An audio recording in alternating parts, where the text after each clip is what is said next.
राधे राधे भक्तजन।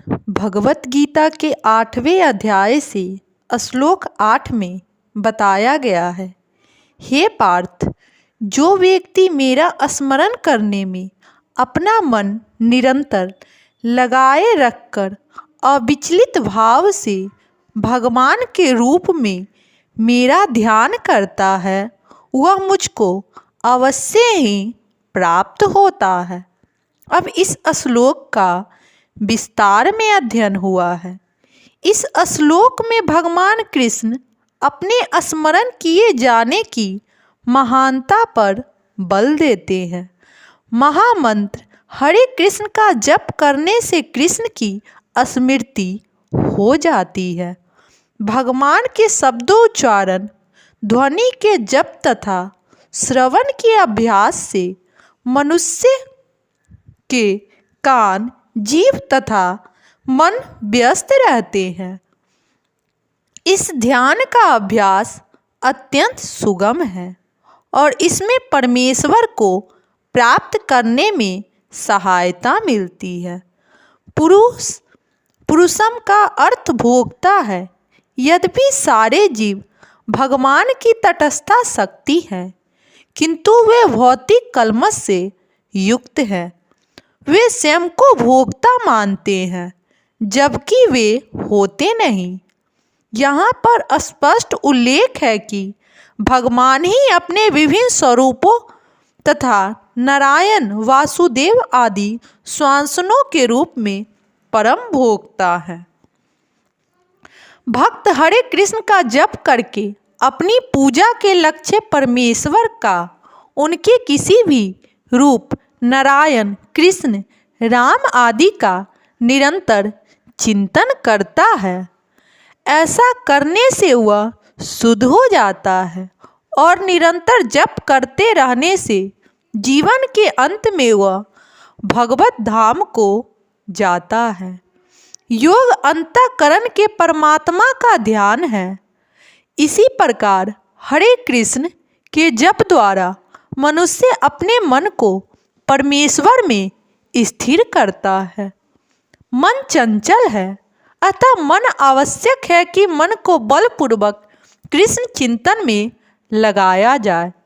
प्रायः उस एक प्रकार के कीट का दृष्टांत दिया जाता है जो तितली बनना चाहता है, वह इसी जीवन में तितली बन जाता है। इसी प्रकार यदि हम निरंतर कृष्ण का चिंतन करते रहे तो यह निश्चित है कि हम जीवन के अंत में कृष्ण जैसा शरीर प्राप्त कर सकेंगे। अध्याय 8 से श्लोक 9 में बताया गया है, मनुष्य को चाहिए कि परम पुरुष का ध्यान सर्वज्ञ, पुरातन, नित्य, लघुत्तम से भी लघुत्तर प्रत्येक का पालन करता, समस्त भौतिक बुद्धि से परे, अचिंत्य तथा नित्य पुरुष के रूप में करे। वे सूर्य की भांति तेजवान हैं और इस भौतिक प्रकृति से परे दिव्य रूप है। अब इस श्लोक का विस्तार में अध्ययन हुआ है।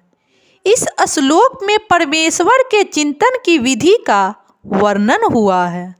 सबसे प्रमुख बात यह है कि वे निरंकार या शून्य नहीं हैं। कोई निरंकार या शून्य का चिंतन कैसे कर सकता है?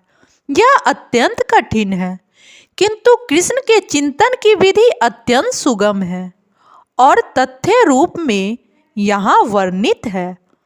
पहली बात तो यह है कि भगवान पुरुष है। हम राम तथा कृष्ण को पुरुष रूप में सोचते हैं।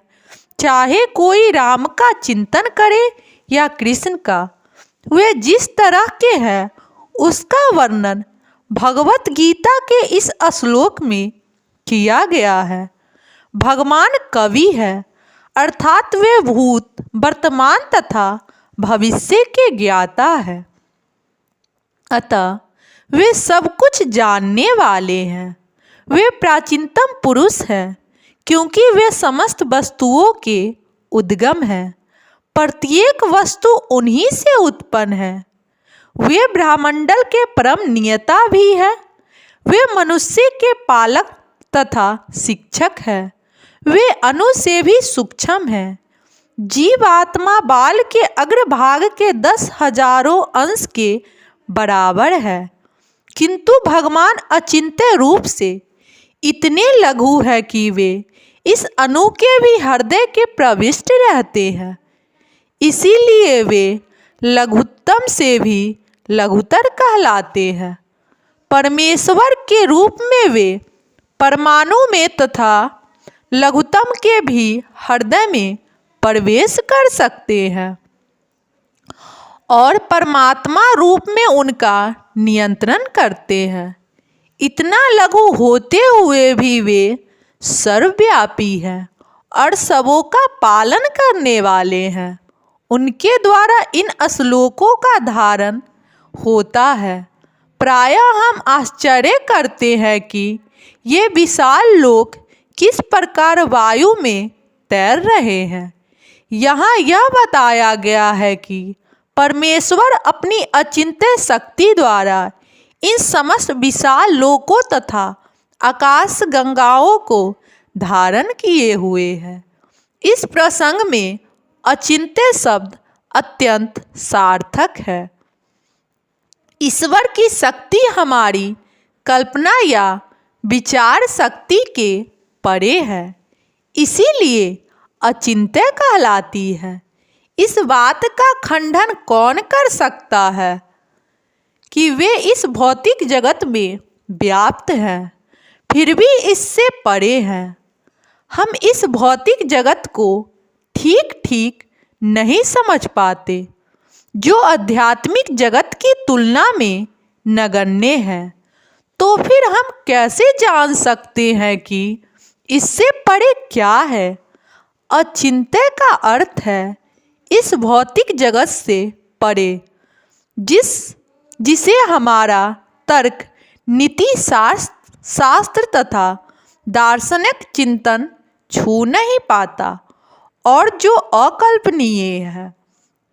अतः बुद्धिमान मनुष्य को चाहिए कि व्यर्थों के तर्कों तथा चिंतन से दूर रहकर वेदों को, भगवत गीता तथा भागवत जैसे शास्त्रों में जो कुछ कहा गया है उसे स्वीकार कर ले और उसके द्वारा सुनिश्चित किए गए नियमों का पालन करे। इससे ज्ञान प्राप्त हो सकेगा। राधे राधे भक्तजन।